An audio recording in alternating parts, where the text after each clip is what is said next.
Hello guys, welcome to Brazilian Literature Channel.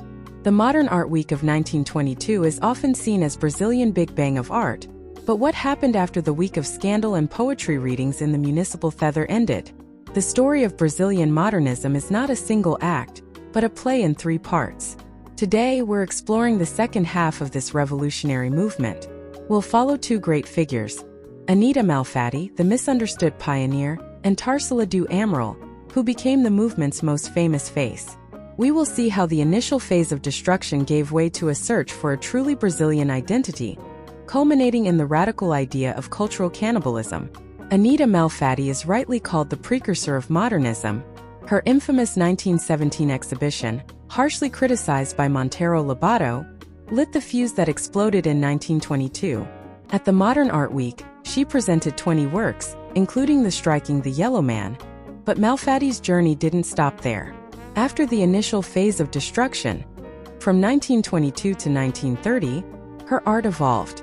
The articles tell us that by the 1920s, she began to distance herself from radical modernism.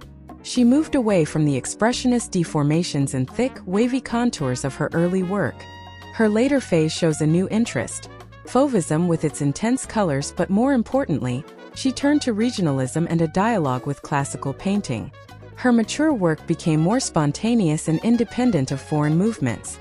The core theme of her later career became Brazilian popular culture.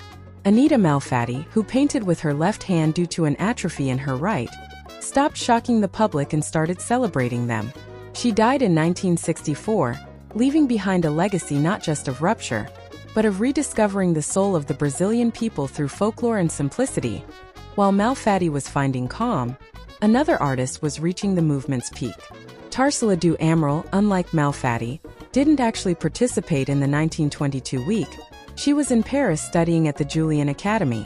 When she returned, thanks to letters from Malfatti, she joined the famous Group of 5, alongside Oswald de Andrade, Mario de Andrade, and Menotti del Picchia.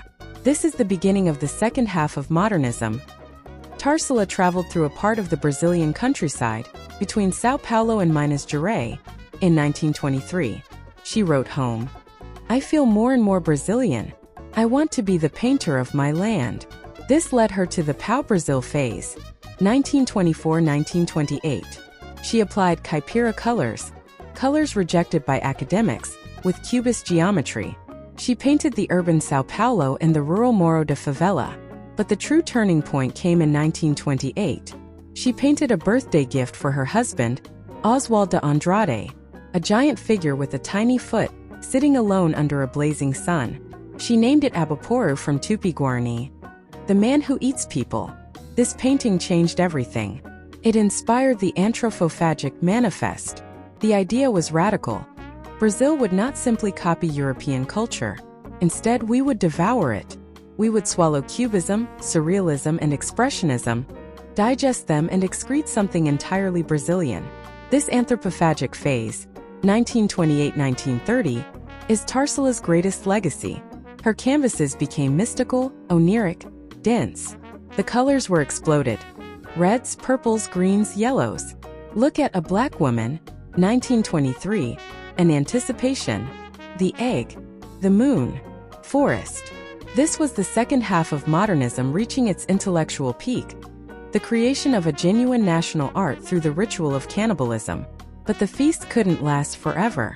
The crash of 1929 destroyed the coffee economy. Tarsila's wealthy family lost their lands, and she lost her fortune. She divorced Oswald. Suddenly, the dream of devouring Europe was over. The Great Depression brought a harsh new reality. Tarsila traveled to the Soviet Union and worked as a wall painter in Paris. This experience gave birth to the social phase, starting around 1933. The vibrant colors of the anthropophagic phase turned gray, sober, hopeless. In 1933, she painted The Workers. For the first time, the focus was not on the mystic but on the proletariat, the inequality, the factory. Works like Second Class and Seamstresses show the final act of the second half of modernism. The movement started by shocking the elite in 1922, ended by defending the poor in the 1930s. Tarsila survived. She lived until 1973, but the dream of a purely nationalist, the cannibalistic art was fractured by the weight of real-world suffering. So, what is the second half of Brazilian modernism? It is the story of Anita Malfatti, who went from being the monstrous precursor to a poet of popular culture. As it is the story of Tarsila do Amaral too, who took the European avant-garde, ate it alive in Abaporu, and created a truly national language. The movement matured, stopped just breaking things and started building. It went from the scandal of 1917 to the philosophy of cannibalism in 1928, and finally to the social conscience of the 1930s. The second half of modernism is when Brazil stopped asking for permission from Europe and simply said, "I am Brazilian, and I already ate you for lunch."